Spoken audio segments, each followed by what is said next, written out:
work currently, we've done projects that include home elevation projects, drainage projects for residential areas, also monitor and look at larger scale projects. One of the big ideas of success that we look at is that the individual homeowner that is benefited from the projects that come through this office.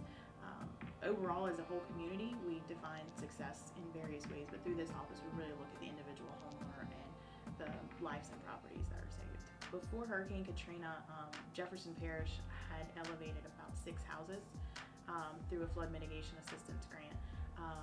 Since then, we've hit right around 1,200 houses that we individually have elevated. The Office of Community Development has done thousands more in the parish.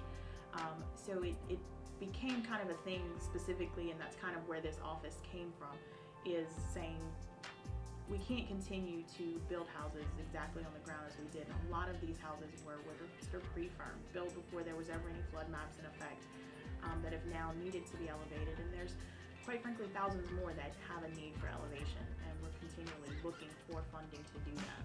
I think it's important to try to understand from the homeowner's perspective or the local's perspective of, for them, what does it mean to be resilient? What does it mean to be safe from storms and from other hazards?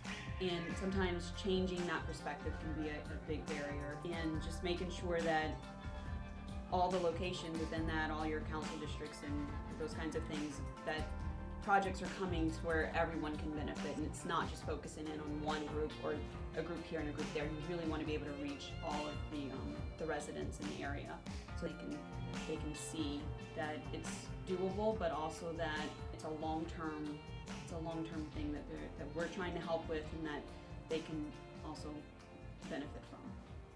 And it's also, it takes a long time to kind of see that return on investment. So to sell resilience is a big challenge.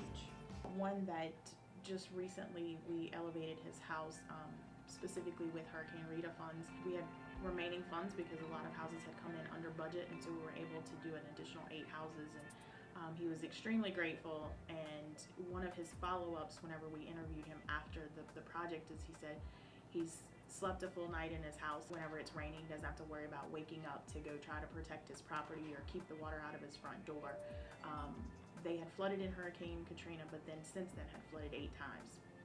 And so it was just one of those types of things. You see the individual success stories and how they're able to put carpet down, put photos on the wall, and begin to actually live in their houses.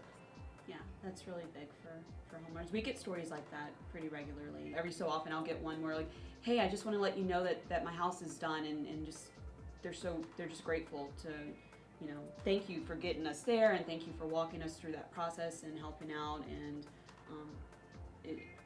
I think that's part of what makes this shop so great, One of the things I find about Louisiana, anywhere we go, I think it was said the other day, I was at a meeting, that if you have a disaster, you want somebody from Louisiana or the New Orleans area sitting at your table to tell you of the lessons learned that they've gone through in the past 10 years from Katrina.